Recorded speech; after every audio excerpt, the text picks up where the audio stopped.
Նախորդ տարվա երկրորդ կեսից կամ գուցե թե մի քիչ ավելի վաղ, գուցե 2024 թվականից տենց նամակներ էին գալիս ազդակներ, սոցիալական ցանցերում նաև որոշ գրառումներ, որ կառավարությունը հարկային տերոր է սկսել բանի բիզնեսի նկատմամբ, որին մեր արձագանքը եւ կառավարության նիստում էլ է տարիթով խոսելու այդ մասին խոսելու առիթ ունեցել է, Այն էր, որ մենք բնականաբար ոչ միայն տերոր անելու ցանկություն չունենք, այլև ընդհակառակը տնտեսությունը քաջալերելուն ուղղված միլիարդներ ենք ծախսում, տասնյակ միլիարդներ ենք ծախսում, ծրագրերը չասեմ, սկսած այսօր ընկերություն չկա, որ մեր աջակցությամբ մի հատ մեքենա գնաց չլինի, սարքավորում գնաց չլինի, արտոնյալ վարկ վերցրած չլինի եւ այլն եւ այսպես շարունակ, բայց մյուս կողմից մեր սկզբունքը շատ հստակ է, բիզնեսից մենք ակնկալում ենք հարկային պարտաճանաչություն եւ ակնկալում ենք, որ իրենց հարկերը վճարեն, բայց ոչ մի լումա ավել մենք չենք ակնկալում, բայց նաեւ ոչ մի լումա պակաս, ոչ մի լումա ավել, ոչ մի լումա պակաս։ Որից հետո ինչ տեղի ունեցավ, մենք 2024 թվականից կարծեմ, եթե հիշողությունս չի դավաճանում, ունենք գործարար աշխատաժողովի ֆորմատ, այս խոսակցությունների համատեքստում մենք նախորդ տարեվերջին ջերմուկում ունեցանք հանդիպում։ Եվ բնականաբար օրակարգի հարցերից մեկը սա էր, եւ ըստ էության այս օրենսդրական փաթեթը այդ ջերմուկի աշխատաժողովի ընթացքում ձեռք բերված ըմբռնման, եթե չասեմ կոնսենսուսի արդյունք է, որովհետև երբ որ մենք արդեն գործնականում փորձեցինք հասկանալ տպավորությունների պատճառն ինչ է, տեսանք, որ մեր օրենսդրության մեջ կան կարգավորումներ, ՊԿ-ը շատ դեպքերում ինքնաշխատ եղանակով, այսինքն օրենքով եկավ շեմահատեց, ինքը իր գործողությունը պետք է անի, հակառակ դեպքում պաշտոնյաները կարող են մեղադրվել իրենց գործառույթները չիրականացնելու մեջ, այդ քննարկումներին ներկա էր նաև քննչական կոմիտեի նախագահ, եւ մենք ընդհանուր առմամբ եկանք այս կոնսենսուսի կամ ըմբռնման, չնայած ոնց որ թե կոնսենսուս, այսինքն դենց չէր, որ բանավեճով ավարտվեցինք, այս ամեն ինչ որ գրած է, գործնականում բոլոր 3 կետերը, 3 ուղղությունները պայմանավորվեցին եւ հիմա իրականացնում ենք եւ այսպիսով հարկային տերորը հայտարարում են փակված։ Այսինքն պայից հա ոչինչ, կարևորը չեմ հայտարարում բացված, կարևորը հայտարարում եմ փակված։ Խնդրեմ այլ դիտարկումներ, համեց։ Շնորհակալ եմ, պարոն վարչապետ։ Մի քանի պարզաբանումներ եմ ուզում ներկայացնել ասվածին, մենք երկար խոսելու արդյունքում եղել են կետեր, որոնք չեն կարողացել թղթի վրա գրել, բայց ընդհանուր ընկալումը եւ քննչական կոմիտեի եւ դատախազության գործընկերների հետ եղել է նա, որ այս քննարկումներն իրենք նաեւ պրակտիկային որոշակի փոփոխություններ են բերելու եւ բերել են արդեն։ Հիմա գործընկերները կհաստատեն, որ շատ ամիսներ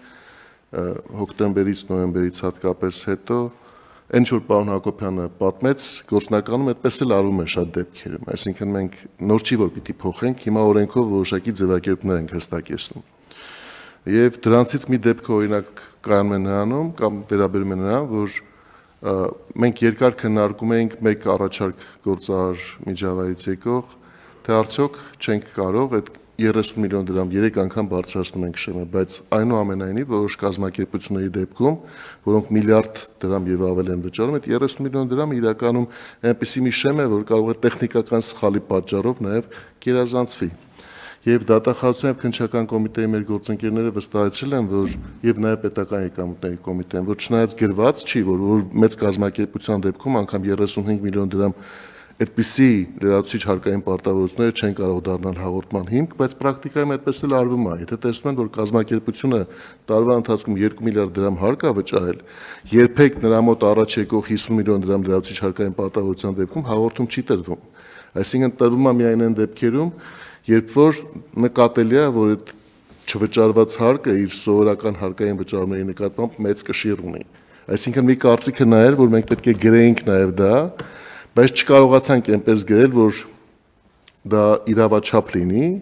Եվ որոշել ենք, որ եթե հետագայում, ես սա հնչեցնում եմ, որովհետև մեր գործարար համայնքը ներկայացնող մասնակից կազմակերպությունները եւ մարդիկ, ովքեր ներկա են եղել մեր քննարկումներին, հարցը գիտեն եւ իրենց մոտ հարցը մնալու է, թե մենք ինչպես ենք վարվելու, բա դրա հետ ապագայում։ Եվ ես ուզում եմ ասել, որ ոչ թե ապագայում, այլ հենց հիմա դա հաշվի է առնվում, գործընկերները կհաստատեն, եւ եթե մենք աշնան օրինակ կամ հաջորդ տարվա ընթացքում գրելու այնպեսի ձև կգտնենք, որ թույլ կտա այդ միտքը թղթին տալ, դա էլ ենք պատրաստ լինելու անել։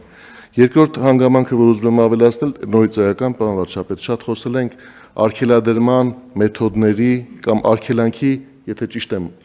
օգտագործում կանոնը, կամ սահմանափակումների կիրառության հաջորդականության մասին։ Օրինակ դեպքեր կան, երբ որ նման խախտումների արդյունքում որոշվում է, որ արտադրական տարածքը պետք է սահմանափակվի օգտագործման համար, կամ դեպքեր կան, երբ որ մարդու նկատմամբ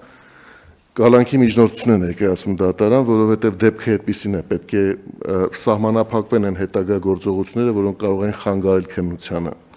Մենք եւ նույնիսկ գործարար համայնքը այն կարծիքին էր, որ որպեսզի այդ դեպքերը չչարաշահվեն, ես այս բառը օգտագործելու համար ներողություն խնդրում, որովհետև աշխատանքային մակարդակում միշտ հնարավոր է, որ խոսակցության մեջ, եթե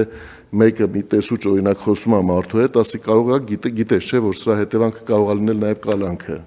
Մենք ուզում ենք այնպես գրել, որ հասկացվի, որ փոքր դեպքերում չի կարող այդպիսի արգելանքի միջոցը կիրառության առարկա լինել։ Եվ նորից իրավապահ համակարգը ներկայացնող մեր գործընկերները եւ դատախազությունը հատկապես այդ հարցում քննչական կոմիտեի հետ շատ ակտիվ աշխատում են, չկա այնպիսի դեպք, եւ ես սա մասին ուզում եմ բարձր խոսել, որ փոքր դեպքերի բերումով նման հետևանքներ լինեն արգելանքի։ Այսինքն նորից մենք չենք կարողացել այդ մի կետը գրել դեռևս, թե ինչպիսի հաջորդականությամբ պիտի այդ սահմանափակումները կիրառվեն, բայց մեր ընդհանուր ընկալումը եւ պատկերացումը նա է, որ պրակտիկայում չի լինելու այդպիսի դեպք, որ դա չարաշահվի։ Ես նույնիսկ սրա մասին խոսում եմ, որովհետև ռեֆորմը միայն նա չի, ինչ որ գրված է թղթի վրա, ռեֆորմը հենց այդ հարաբերությունները իրական կյանքում արմատավորելու եւ դրա մասին խոսելն է, որ մենք կարծում եմ, որ առանց սահմանափակումների վերջին ամիսների ընթացքում հաղորդակցում ենք։ Շատ լավ, պարոն Խաչատրյան, իհարկե շատ լավ կլիներ, եթե մենք այդ մտքերը ձևակերպեինք, բայց ես ուզում եմ պարզաբանել խնդիրը ինչի մեջ է, այս բարդ հարաբերություններում, երբ որ մենք ուզում ենք անպայման ձևակերպած լինենք, երբեմն ձևակերպումը տալիս ենք, մենք կարդում ենք, թե բանասիրական մակարդակում թվում է, թե ճիշտ ենք ձևակերպել ամեն ինչ, հետո երբ որ գրում է իրավաբանական մակարդակ, պարզվում է, որ լրացուցիչ անկանխատեսելի խնդիրներ են առաջացել, բայց ես կարծում եմ մենք հիմա նախագիծն ենք հաստատում եւ ազգային ժողովում իհարկե արագ ընթացակարգով է ընդունվելու, նայենք, այսինքն այդ պարբերությունների վրա աշխատելը չի խանգարում, նաեւ մեր գործարար համայնքի ներկայացուցիչներին ներգրավելով, բայց իհարկե իրավակիրառ պրակտիկան ինքն էլ շատ կարևոր է եւ շատ կարևոր է, որ եւ դատախազությունը եւ քննչական կոմիտեն այս նրբությունները եւ օրենսդիրի ու գործադիրի քաղաքական կամքը եւ ըմբռնումը նկատի ունենան իրանց պրակտիկաների մեջ։ Սա մի արձանագրումը, երկրորդ արձանագրումը, պարոն Խաչատրյան, ես ուզում եմ գոհունակությամբ արձանագրել, թե գործարար աշխատաժողովը ինչ օգտակար ձևաչափ է, որովհետեւ հիմա տեսեք, կառուցվող շենքերի հետ կապված խնդիր կար, մենք այնտեղ պայմանավորվեցինք եւ ակտիվ նամակագրություններով լուծեցինք։ Այսինքն տասնյակ հարցեր, որ ստեղ ուրիշ խնդիր էլ կա, մենք հասանելիության սահմանափակում չունենք, որովհետև այդ բաները, այս նույն թեմաները, ասենք ես ուղիղ նամակներով ստանում եմ, վերահասցեագրում եմ փոխվարչապետերին, կառավարության անդամներին, բայց նրբությունն է նա, որ երբեմն տեքստը կարդալիս հարցի ամբողջ էությունը չի բացահայտվում, եւ երբ որ քննարկում է տեղի ունենում, ակտիվ հարցուպատասխան է տեղի ունենում, բանավեճ է տեղի ունենում իրական ժամանակում, շատ նրբություններ, որ այդ տողերի արանքում կան եւ նկատելի չեն, դրանք բացահայտվում են եւ հենց տեղում լուծումներ են ստանում, որովհետեւ շատ դեպքերում մենք հարցերի տողատակերը լավ չենք զգում եւ գործարար համայնքը մեր պատասխանների տողատակերը լավ չի զգում։ Եվ այս ֆորմատը շատ էական է, կարևոր է, որ մենք ամբողջությամբ բացահայտենք հարցերի էությունը իրանց ամբողջ ծավալով եւ խորությամբ, եւ ես սա ասում եմ վերահաստատելու մեր այն պայմանավորվածությունը, այստեղ զգացողության հարցել է, տարին 1 կամ 2 անգամ մենք անպայման այս ձևաչափով աշխատանքները կշարունակենք, որովհետև ակնհայտ է, որ դա մեր տնտեսական ակտիվությանը եւ տնտեսական աճին նպաստող ֆորմատ է եւ ելի եմ ասում, մեր նպատակադրումը հենց դա է եղել, որովհետև իմաստ չունի, այս պահին մենք երևի անգիր թվերը չենք կարող հիշել, բայց եթե մենք նայենք 2018 թվականից տարբեր ծրագրերով բիզնեսներին ինչ աջակցություններ ենք ցույց տվել, տասնյակ միլիարդների մասին է խոսքը, որովհետեւ իմաստ չունի այդքան աջակցություն մի ձեռքով ցույց տալ եւ մյուս ձեռքով թույլ չտալ, որ այդ աջակցությունը լիարժեք իրականացվի, բայց մենք երբեք չենք նահանջելու այս սկզբունքից։ Ոչ մի լումա պակաս, ոչ մի լումա ավել։ Եվ սա պետք է լինի գործարար համայնքի հետ մեր հարաբերությունների հիմնական առանցքը։ Եվ ելի ուզում եմ ասել, որ նույնիսկ գործարար ընկերությունները այդ գումարները ելի մի գրպանից հանում են դնում են մյուս գրպանը, որովհետև եթե այսքան ճանապարհ չկառուցվեր, այդ ընկերությունները չեն կարող բնականon աշխատել։ Հիմա մենք ճիշտ է ինչ էլ ասում ենք, առողջության համընդհանուր ապահովագրությունը բժշկական ոլորտը հիմա մենք այսօր նախորդող շրջանում էլ իհարկե 18 թվից ավելացնելով պետպատվերի շրջանակները, մենք այսօր առողջապահությունը Հայաստանի Հանրապետությունում դարձնում ենք ինդուստրիա։ Առողջապահությունը Հայաստանի Հանրապետությունում դառնում է, այսինքն ավելի եկամտաբեր բիզնես է դառնում եւ ինչպես եւ կանխատեսում էինք մեծ ներդրումներ են այսօր արդեն բժշկական ռոբոտներ են ներկրվում Հայաստանի Հանրապետություն ինչի շնորհիվ որովհետեւ համայնքը տեսնում է որ կառավարությունը մեծ ներդրումներ է անում եւ ընդ որում այդ ներդրումները ոչ թե մեկ անգամյա են դրանք համակարգված ռազմավարական ներդրումներ են եւ ես հիմա ուրախ եմ արձանագրել որ օրինակ առողջության ապահովագրության հարցում արդեն մենք ունենք որոշակի վստահություն, որ այլևս մենք հին համակարգերի վերադարձ չենք ունենալու, որովհետև արդեն մենք այս մարզային այցելություններից էլ զգում ենք, որ չենք զգում, տեսնում ենք, որ համակարգը սկսել է ապրել։ Էլի եմ ասում, դա չի նշանակում, որ անթերի է համակարգը։ Աշխարհում անթերի ոչ մի բան չկա։ Մենք չենք էլ ասում, որ այդ համակարգը երբևէ լինելու է անթերի։ Երբևէ լինելու անթերի